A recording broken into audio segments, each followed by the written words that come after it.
बच्चों अब आते हैं रेट कांस्टेंट पे। गाइस हमने पढ़ा था rate constant is a e raised to power minus ea by rt, where T is the temperature in Kelvin, ea is the activation energy,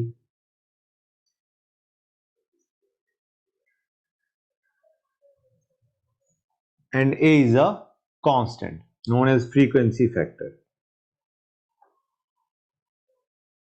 Right guys? Clear है यहां तक? ये हमारा रिलेशन निकल के आया था। ओके अब गाइस अगर तुम ln ले लो ऑन बोथ साइड्स तो हमारा बनेगा ln k is equal to ln a minus E A by R T. हमने दोनों तरफ ln ले लिया, ये बनता है गाइस, ये भी तुम्हें पता होना चाहिए। ओके अब अगर हम कर्व ड्रॉ करना चाहें of ln k versus 1 by T, तो ये हमारा हो जाएगा y इंटरसेप्ट और minus E A by R ये हो जाएगा slope. It is going to be, ध्यान से देखो बच्चों, ये y, this is your c, 1 by T is your x and minus E A by R is your m। बच्चों समझ आ रहा है नहीं आ रहा है गाइस? कोई डाउट यहां तक? Minus E A by R हमारा क्या है बच्चों? m। तो this is the curve that you will have, it will be a straight line. ये पॉइंट ln a है, स्लोप हमारी क्या होगी बच्चों? Minus E A by R. कोई डाउट याद ना किसी भी बच्चे को? गुड। ओके एक चीज और, अगर हम ln के बजाय log k versus 1 by T का देखेंगे तो क्या बनेगा बच्चों? ln को हम log में कन्वर्ट करेंगे तो ये बनेगा हमारा expression log k is equal to log a minus E A by 2.303 R T. ln को हमने log में कन्वर्ट कर दिया, तो in that case slope is not minus E A by R, slope is minus E A by 2.303 R. Okay बच्चों कोई doubt यहां तक किसी बच्चे को? गुड।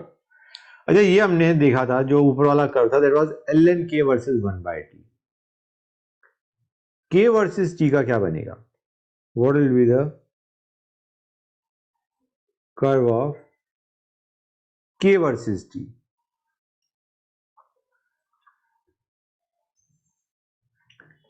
k वर्सेस t बच्चों, तुम एक चीज रियलाइज करो, जैसे हमारा टेम्परेचर बढ़ता जाएगा, बेसिकली इसको एक काम करता हूं मैं ऐसे लिखता हूं, ऐसे समझना शायद आसान रहे बच्चों के लिए, ई ए बाय आर टी।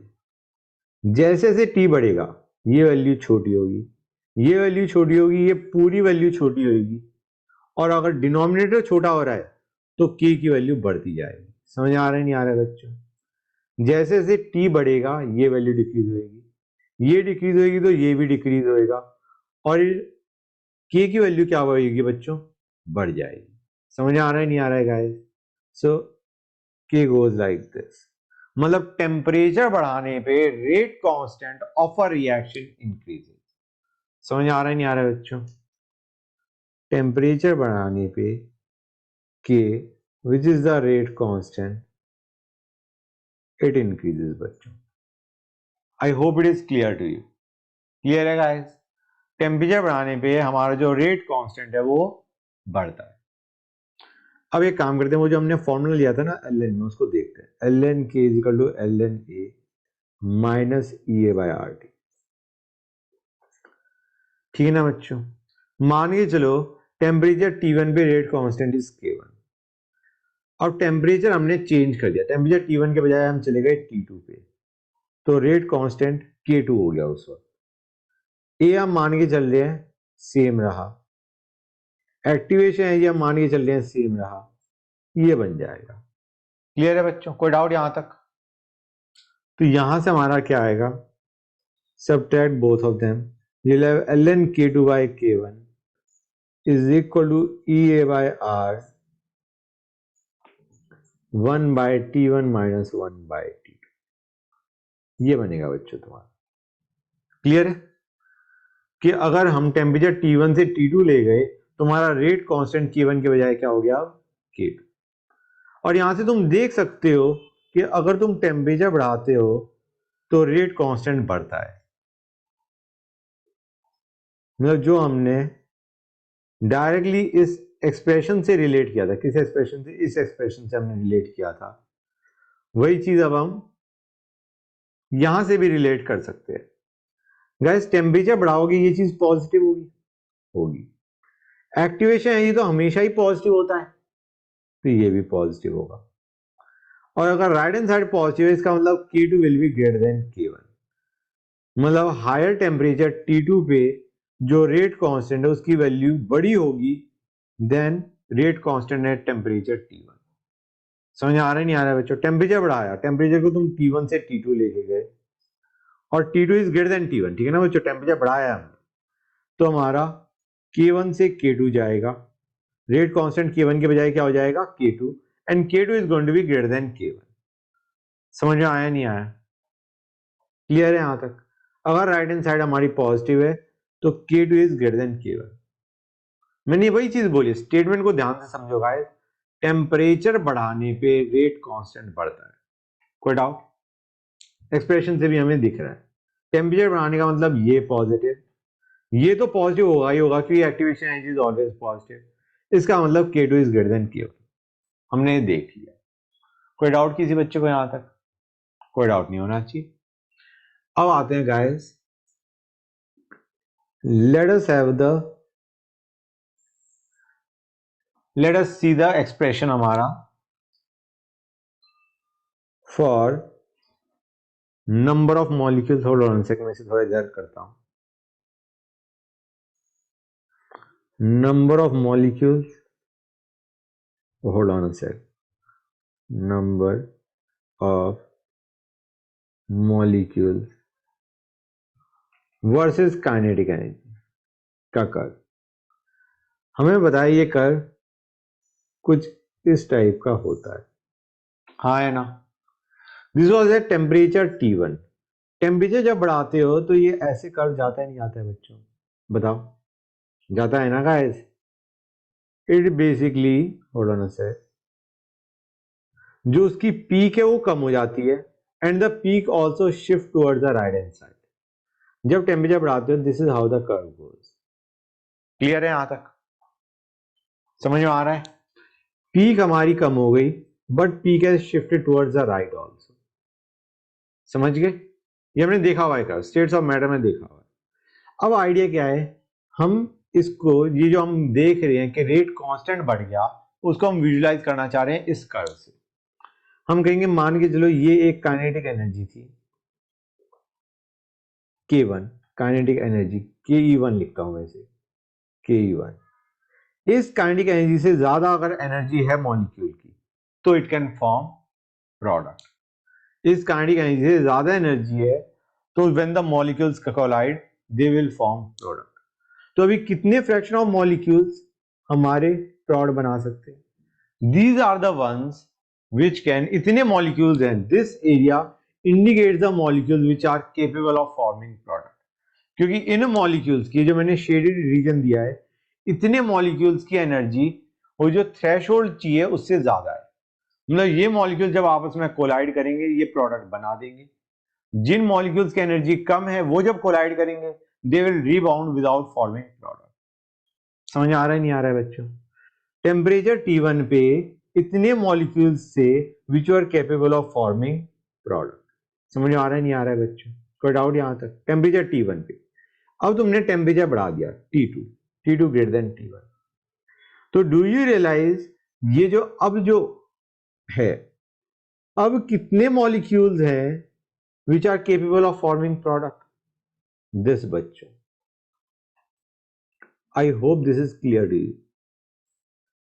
अब इतने मॉलिक्यूल्स हैं which are capable of forming product.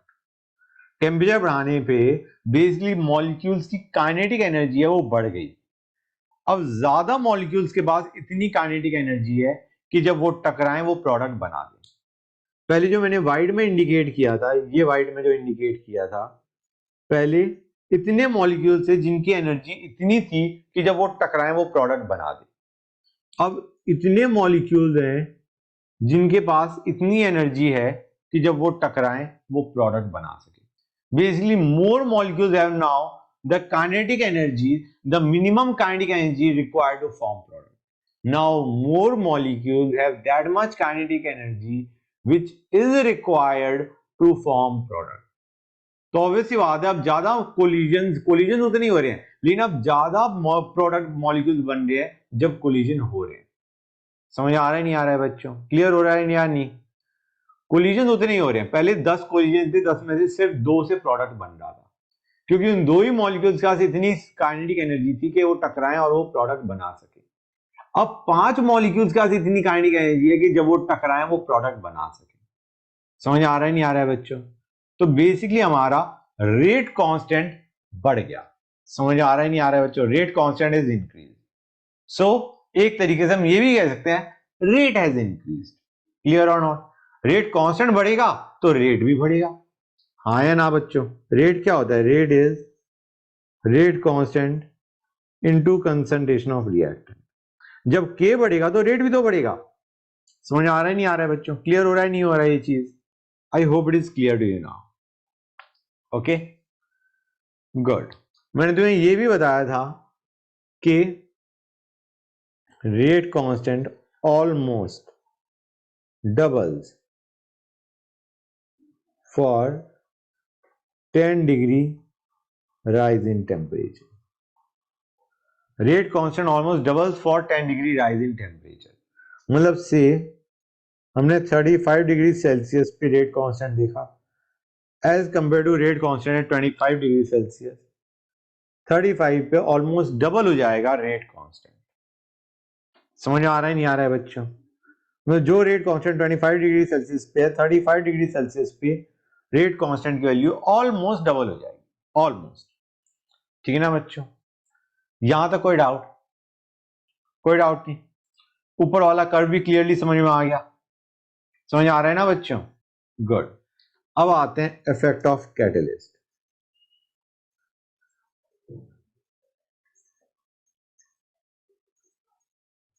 Effect of catalyst on rate of reaction.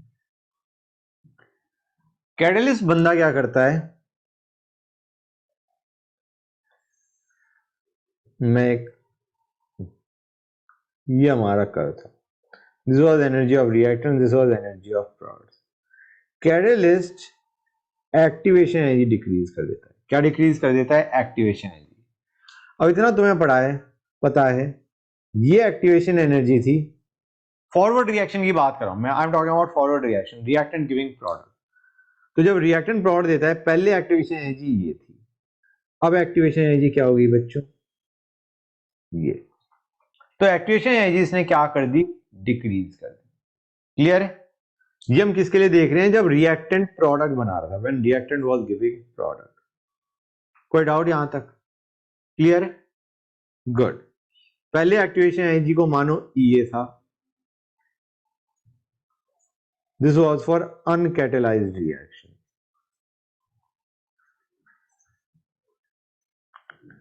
और EA this is for catalysed reaction. समझ आ रहा है नहीं आ रहा है बच्चों? क्लियर है? तो हम क्या कहेंगे?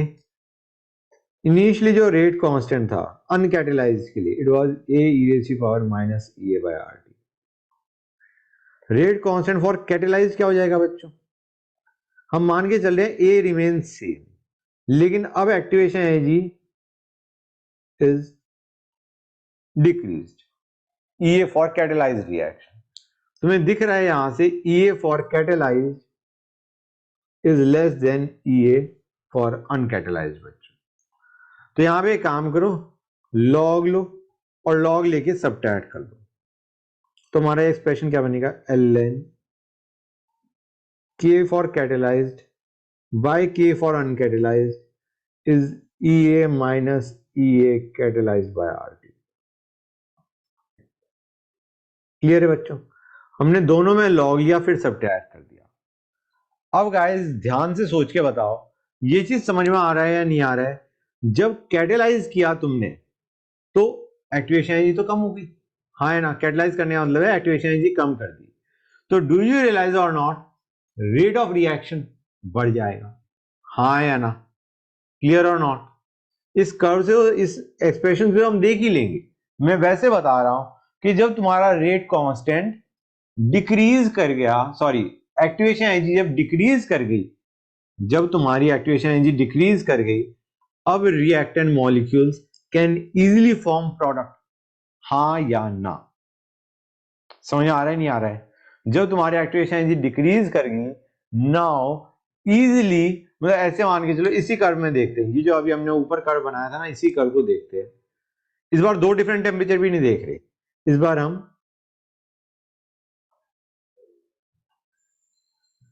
ऐसे देख रहे। ये है, ये कर्व था, नंबर ऑफ मॉलिक्यूल्स यहां पे और काइनेटिक एनर्जी यहां पे।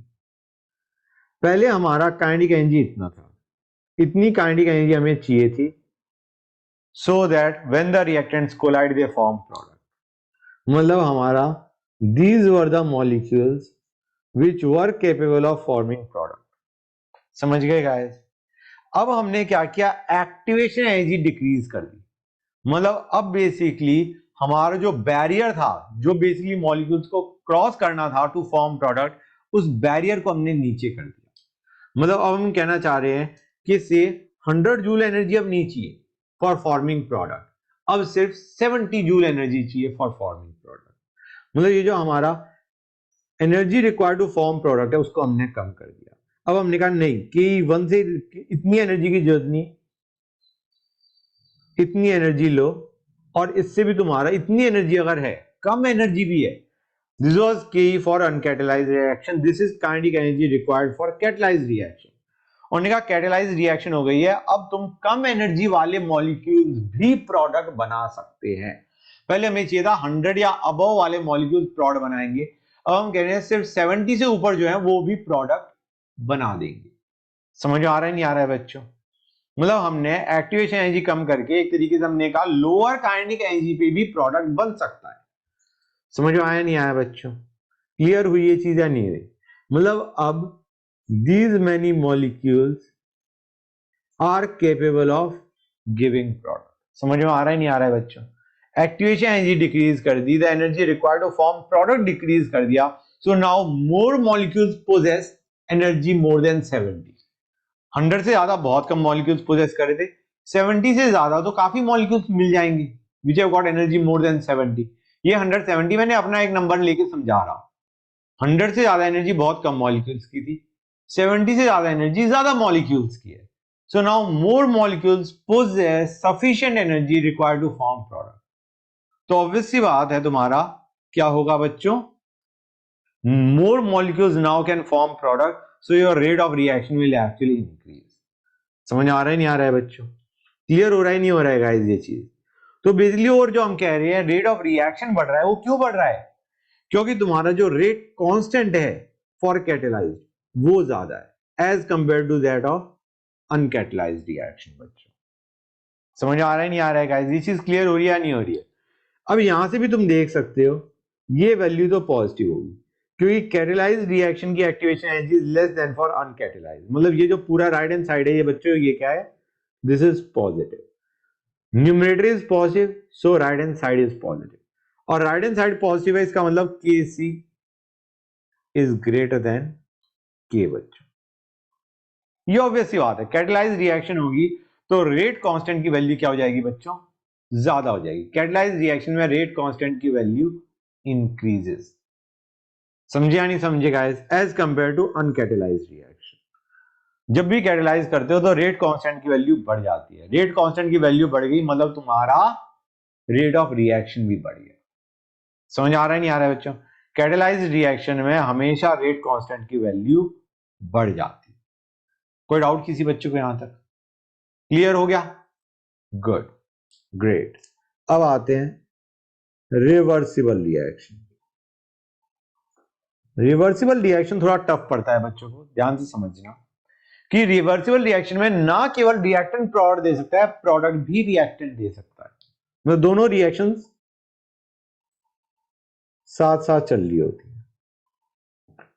फॉरवर्ड रिएक्शन का रेट कांस्टेंट Kf है, बैकवर्ड रिएक्शन का रेट कांस्टेंट Kv है।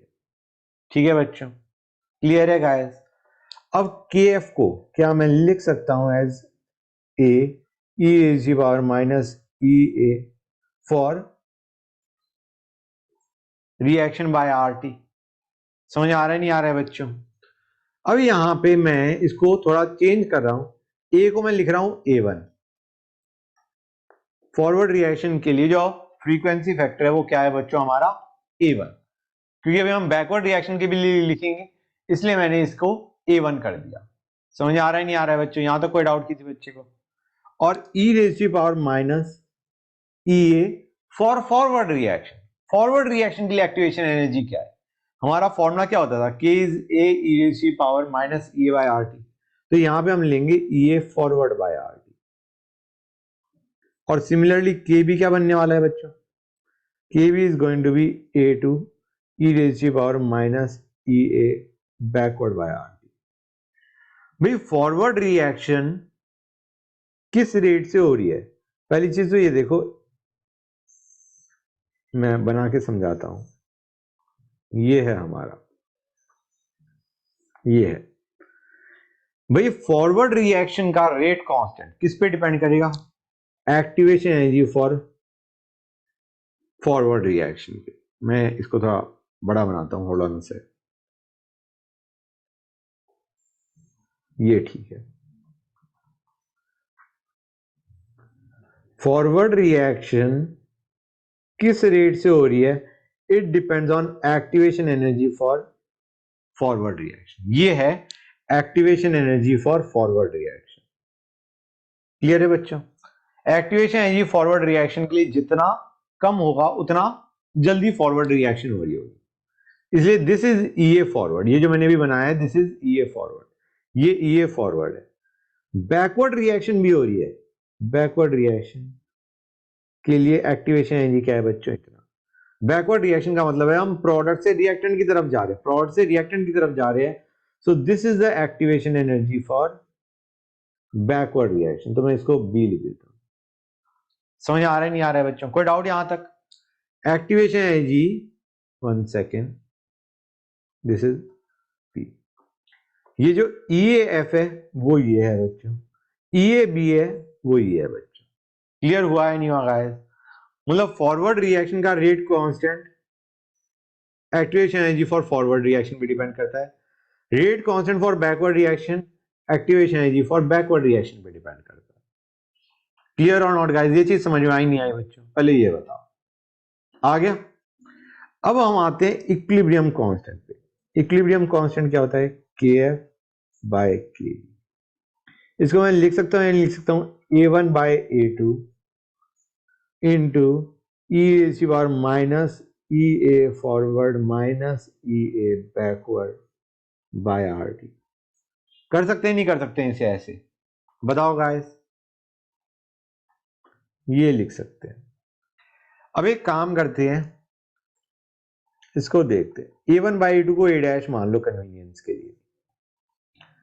और गाइस तुम्हें ये याद होगा कर्व में हमने देखा था कि ये जो हमने कर्व देखा था, ये जो कर्व है इसमें डेल्टा H दो तरीके से निकाला जा सकता है। Energy of products minus energy of reactants, one way to calculate, and another way to calculate is activation energy for forward reaction minus activation energy for backward reaction। दोनों तरीके निकाला जा सकता है। समझ में आया नहीं आया? कोई डाउट यहां तक? तुम्हारा यहां पे मैंने इसको क्या लिख दिया बच्चों? Delta H। कोई doubt guys? Hold on a second. हाँ, तो बच्चों ये चीज समझ में आई या नहीं आई? इक्विलिब्रियम कांस्टेंट का फॉर्मूला ये बनता है। कोई डाउट किसी भी बच्चे को? Okay, that is nice. अगर ये समझ में आ गया तो अच्छी बात है। अब यहां से फॉर्मूला हम कह सकते हैं ln k equilibrium will be equal to L N A dash minus delta H by R T. ठीक है बच्चों, और यहां पे तुम एक और चीज कर सकते हो, अज्यूम करो टेम्परेचर T1 पे इक्विलिब्रियम कांस्टेंट K1 था और टेम्परेचर T2 पे इक्विलिब्रियम कांस्टेंट K2 है, तो कैन वी से ये फॉर्मूला भी बनेगा delta H by R 1/T1 minus 1/T2। ये बनेगा नहीं बनेगा बच्चों, बताओ, क्लियर है? कोई डाउट किसी बच्चे को यहां तक? गुड। अब बच्चों देखो, टेम्परेचर अगर तुम बढ़ाते हो, मैंने तुम्हें बताया था रेट कांस्टेंट बढ़ता है, रेट कांस्टेंट बढ़ता है, क्लियर?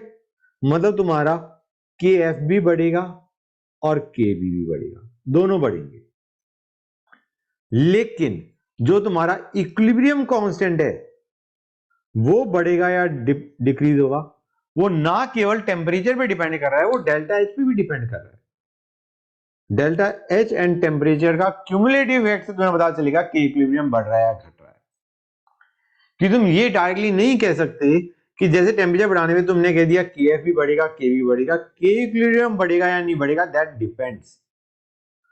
दैट डिपेंड्स कि तुम्हारा डेल्टा एच पॉजिटिव है या नेगेटिव है। कि के इक्विलिब्रियम क्या होता है? के इक्विलिब्रियम इज के एफ बाय के बी, है ना बच्चों? के एफ भी बढ़ा के बी भी बढ़ा, जो ज्यादा बढ़ जाएगा वो बताएगा कि के इक्विलिब्रियम बढ़ेगा या घटेगा।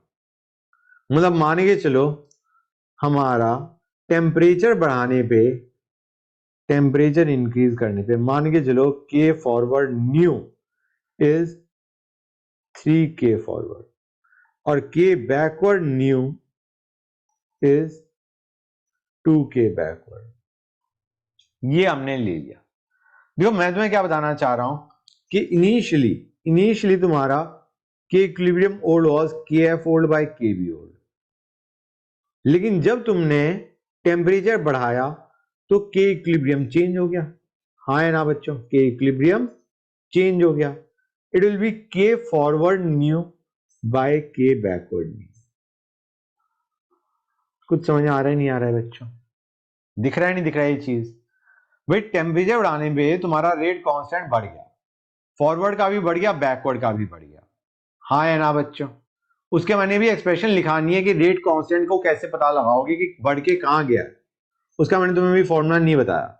मैं बस तुम्हें बता रहा हूं टेम्परेचर बढ़ाने पे के फॉरवर्ड भी बढ़ गया, कितना हो गया? 3 टाइम्स ऑफ ओल्ड।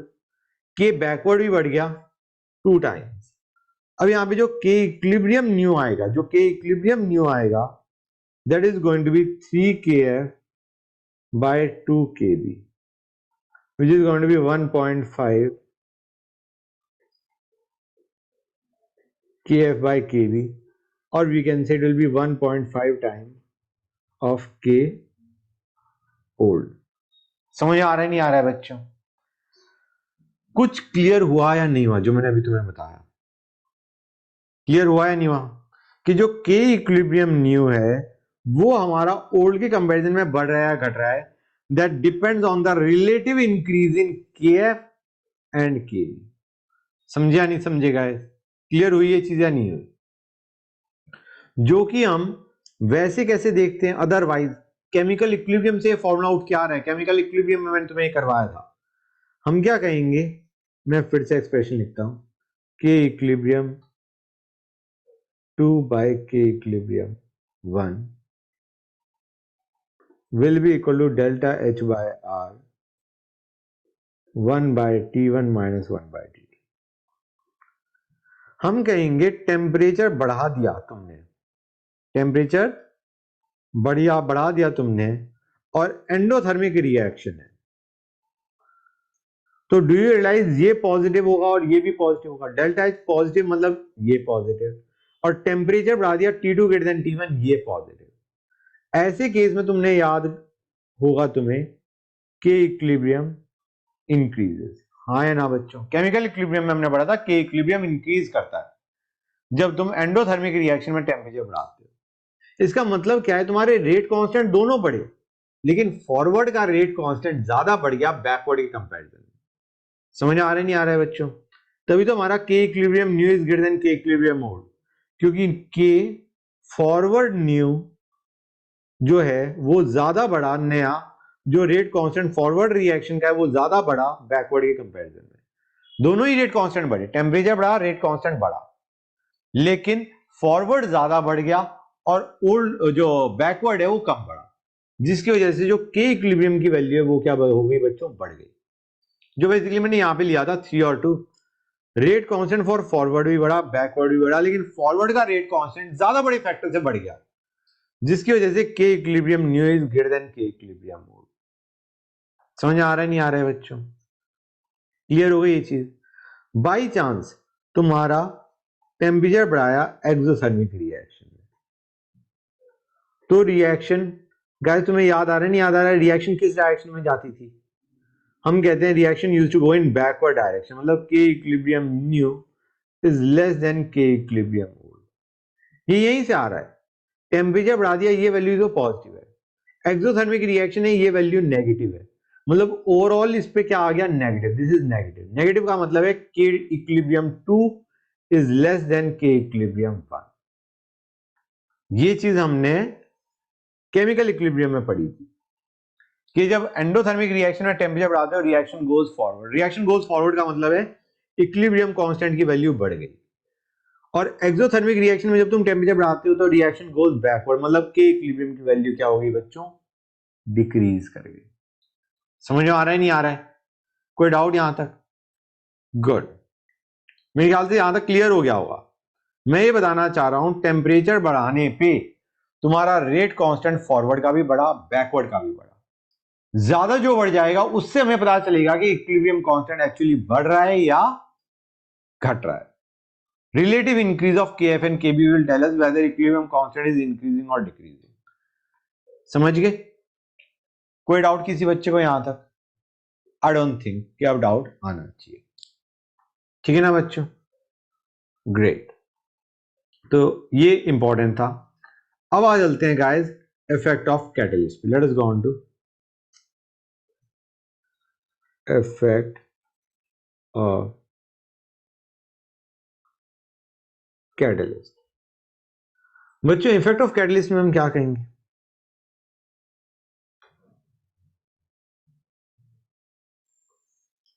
कैटलिस्ट क्या करता है बच्चों? एक्टिवेशन एनर्जी डिक्रीज कर देता है, हाँ या ना? समझ आ रहा है नहीं आ रहा है बच्चों? एक्टिवेशन एनर्जी को कैटलिस्ट क्या करता है बच्चों? डिक्रीज। मतलब ये कर्व है तो कैटलाइज रिएक्शन के लिए ये होगा। दिख रहा है नहीं दिख रहा है बच्चों? समझ आ रहा है नहीं आ रहा है गाइस? ये चीज क्लियर हो रही है या नहीं हो रही है? बिल्कुल। कैटलिस्ट क्या करता है, मैं इधर फिर से बना देता हूं, that would be better actually. अभी हमने जो इफेक्ट देखा था वो देखा था effect of temperature on equilibrium constant. अब हम देखेंगे effect of catalyst on equilibrium constant. ठीक है बच्चों? ये हमारा था अनकैटलाइज्ड रिएक्शन, ये हमारा कैटलाइज्ड रिएक्शन। बच्चों इसने एक्टिवेशन एनर्जी क्या कर दी बच्चों? डिक्रीज। जैसे अभी हमने इफेक्ट ऑफ कैटलिस्ट देखा था, पहले भी हमने इफेक्ट ऑफ कैटलिस्ट देखा था, but that was for not a reversible reaction. Non reversible reaction के लिए हमने देखा था, सिर्फ एक ही डायरेक्शन में जा रही है, फॉरवर्ड। अब हम देख रहे हैं ऐसी रिएक्शन के लिए जिसमें फॉरवर्ड भी पॉसिबिलिटी है, बैकवर्ड भी पॉसिबिलिटी है। तो गाइस एक्टिवेशन एनर्जी हो गई कम, एक्टिवेशन एनर्जी यहां से यहां पहुंच गई। ऐसे ही बैकवर्ड की भी पहले एक्टिवेशन एनर्जी ये थी, अब ये होगी, हाँ है ना बच्चों? तो गाइस एक्टिवेशन एनर्जी जब कम हो जाएगी तो रेट कांस्टेंट क्या होने वाला है बच्चों? बढ़ेगा, हाँ या ना? क्लियर और नॉट गाइस? बढ़ेगा नहीं बढ़ेगा? हम कहेंगे पहले के forward was a1 e raised to power minus ea forward by rt। अब k forward for catalyzed क्या हो जाएगा बच्चों? It is going to be a1 e raised to power minus ea forward catalyzed by rt। मतलब हम इसकी बजाय अब हम क्या ले रहे हैं गाइस? इसको। समझ आ रहा है नहीं आ रहा है? यहां से फॉर्मूला हमारा क्या निकल के आने वाला है? k forward catalyzed by k forward is going to be EA forward minus EA forward catalyzed by RT. समझे या नहीं समझे बच्चों? कोई डाउट यहां तक? सिमिलरली तुम्हारा दूसरा एक्सप्रेशन भी बनेगा K backward catalyzed by KB is going to be EA backward minus EA backward catalyzed by RT. तुम्हें यहां पे इजीली दिख रहा होगा बच्चों कि जो हमारा रेट कांस्टेंट है वो दोनों का बढ़ रहा है. ये वैल्यू पॉजिटिव मतलब रेट कांस्टेंट फॉरवर्ड का बढ़ गया, ठीक है ना बच्चों. कैटेलाइज रिएक्शन में रेट कांस्टेंट बढ़ गया है. सिमिलरली ये वैल्यू पॉजिटिव होगी तो जो के बी है rate constant for backward reaction है कैटेलाइज में वो बढ़ गया होगा. समझ आ रहा है नहीं आ रहा है बच्चों? के एफ भी बढ़ गया, के बी भी बढ़ गया. इंपॉर्टेंट चीज क्या है यहां पे, कैटेलाइज्ड में जिस अमाउंट से रेट कांस्टेंट बढ़ा है उतना ही हमारा बैकवर्ड का रेट कांस्टेंट बढ़ा है. दोनों का रेट कांस्टेंट बढ़ा, फॉरवर्ड का भी बढ़ा, बैकवर्ड का भी बढ़ा, but it increase by the same amount. और क्योंकि सेम अमाउंट से इंक्रीज हुआ है इसका मतलब जो के इक्विलिब्रियम होगा वो चेंज नहीं होगा. के इक्विलिब्रियम विल नॉट चेंज क्योंकि इट विल बी न्यू के इक्विलिब्रियम विल बी के फॉरवर्ड बाय कैटेलाइज बाय के बैकवर्ड फॉर कैटेलाइज. उसमें के डैश तो कटना है हमारा, हाँ या ना बच्चों? समझ में आया नहीं आया? जो के इक्विलिब्रियम है फॉर कैटेलाइज रिएक्शन, इसको मैं बोल देता हूं कैटेलाइज रिएक्शन के लिए, it will be same as rate constant, sorry equilibrium constant for uncatalyzed reaction.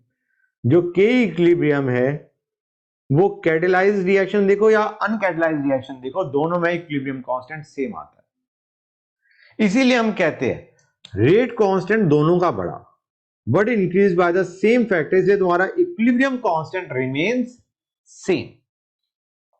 समझे या नहीं समझे?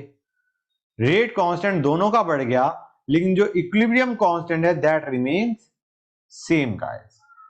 समझ गए? तो हम क्या कहते हैं, रिएक्शन इक्विलिब्रियम अटेन जल्दी कर लेगी लेकिन इक्विलिब्रियम पे जो कंसंट्रेशन है दैट विल बी सेम.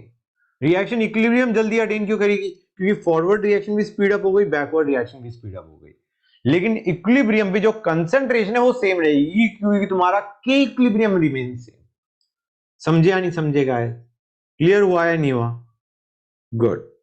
अच्छा एक चीज बता दूं मैं तुम्हें, डेल्टा एच इज नॉर्मली हम क्या कहते हैं, ईए फॉरवर्ड माइनस ईए बैकवर्ड. कैटेलाइज रिएक्शन में भी delta H will be same क्योंकि हम forward for catalyse minus EA backward for catalyse. मतलब जब हम ये ले थे अनकैटेलाइज रिएक्शन के लिए तो तुम कैटेलाइज रिएक्शन से भी डेल्टा एच निकाल के देखोगे, it will come out same. समझ में आ रहा है नहीं आ रहा है बच्चों? कैटेलाइज रिएक्शन देखो या अनकैटेलाइज रिएक्शन देखो, दोनों में ही delta H remains same. Clear और नॉट? ये चीज समझ में आई नहीं आई बच्चों? फिर से बता देता हूं, ब्रीफ रिकैप कर रहा हूं मैं, सुनते जाना.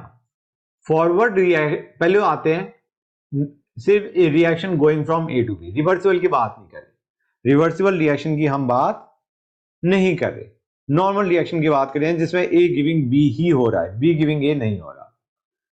यहां पे तुम टेम्परेचर बढ़ाओगे तो रेट कांस्टेंट क्या होगा बच्चों? बढ़ेगा. क्लियर और नॉट? यही मैंने यहां पे बता रखा है. कहां पे? ये रहा. 1 सेकेंड, ये तो रिवर्सिबल आ गया. जब तुम टेम्परेचर बढ़ाओगे तो तुम्हारा रेट कांस्टेंट क्या होगा बच्चों? बढ़ेगा. यहां से दिख रहा है. This part tells us, hold on a sec, 1 second बच्चों. हाँ, coming back to it. Temperature बढ़ाने पे ध्यान से देखो, टेम्परेचर बढ़ाने पे तुम्हारा रेट कांस्टेंट बढ़ रहा है. ठीक है ना बच्चों? दिख रहा है या नहीं दिख रहा है? टेम्परेचर बढ़ाने पे हमारा रेट कांस्टेंट क्या होता है? बढ़ता है. अब आते हैं कैटेलाइज कर दिया तो हमारा रेट कांस्टेंट बढ़ जाता है. कैटलिस्ट डालोगे तो हमारा ये फॉर्मूला चलेगा और रेट कांस्टेंट क्या हो जाएगा? बढ़ जाएगा.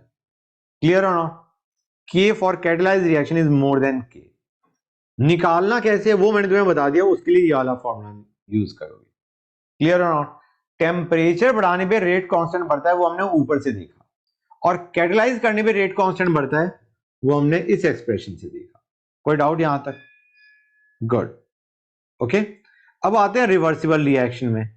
रिवर्सिबल रिएक्शन में जब तुम टेम्परेचर बढ़ाते हो तो रेट कांस्टेंट बढ़ेगा, फॉरवर्ड का भी बढ़ेगा, बैकवर्ड का भी बढ़ेगा। समझ आ रहा है नहीं आ रहा है बच्चों? रेट कांस्टेंट दोनों का बढ़ेगा, फॉरवर्ड का भी बैकवर्ड का भी। लेकिन इक्विलिब्रियम कांस्टेंट बढ़ेगा या नहीं बढ़ेगा, दैट डिपेंड्स कि केएफ ज्यादा बढ़ा है या के भी ज्यादा बढ़ा है। समझ आ रहा है नहीं आ रहा है बच्चों? टेम्परेचर बढ़ाने पे, ये जो मैंने कर्व कहीं बना रखा है, नहीं बनाया, कोई बात नहीं। आइडिया क्या है बच्चों, जब तुमने रिवर्सिबल रिएक्शन में टेम्परेचर बढ़ाया तो केएफ भी बढ़ा, केबी भी बढ़ा। समझ आ रहा है नहीं आ रहा है बच्चों? केएफ भी बढ़ा और केबी भी बढ़ा। जो ज्यादा बढ़ गया वो बताएगा कि इक्विलिब्रियम कांस्टेंट बढ़ेगा या घटेगा। समझ आ रहा है नहीं आ रहा है बच्चों? इक्विलिब्रियम कांस्टेंट के लिए ये वाला रिलेशन चलता है। यहां पे तुम देख सकते हो कि ये चीज तो अगर टेम्परेचर बढ़ा रहे हो तो ये बढ़ रहा है, लेकिन डेल्टा इज दैट वन जो डिफाइन करेगा कि इक्विलिब्रियम बढ़ रहा है या घट रहा है। समझ आ रहा है नहीं आ रहा बच्चों? देखो मैंने लिखा भी हुआ है, टेम्परेचर बढ़ाने पे केएफ भी बढ़ रहा है, केबी भी बढ़ रहा है, लेकिन के इक्विलिब्रियम बढ़ेगा या नहीं, that depends on relative increase of KF and KB. समझ गए? जो मैंने 3 केएफ और 2 केबी से समझाया था। I hope it is clear to you. ठीक है ना बच्चों? कोई डाउट नहीं यहां तक बच्चों को? I don't think so. अब आते हैं effect of catalyst on rate constant. Rate constant तुम्हारा बढ़ेगा, रेट कांस्टेंट बढ़ेगा क्योंकि एक्टिवेशन एनर्जी डिक्रीज हो जाती है। हाँ है ना? वहां पे भी यही था, हमने कहा था या नहीं कहा था बच्चों कि जो तुम्हारा केसी है, के फॉर कैटेलाइज रिएक्शन है, कहां चला गया हमारा के फॉर, ये कहां चला गया हमारा, के for catalyse reaction is greater then, इसको मैं दूसरे पेन से मार्क करता हूं ग्रीन से, K for catalyse reaction is greater than K for uncatalyse reaction. Rate constant catalyse reaction का ज्यादा होता है as compare to uncatalyse. Clear?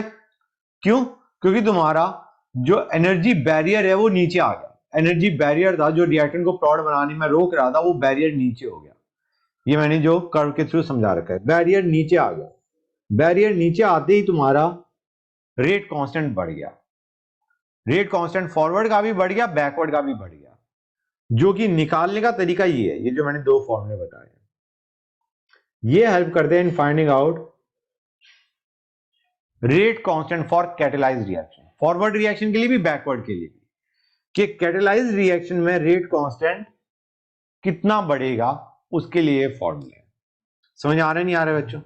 Similar pattern पे है जो हमारा नॉन रिवर्सिबल रिएक्शन के लिए था, उसमें भी हमने ऐसा ही करा था, EA minus EA catalysed by RT, यही लिखा था हमने। ध्यान से देखो बच्चों, EA minus EA catalysed by RT।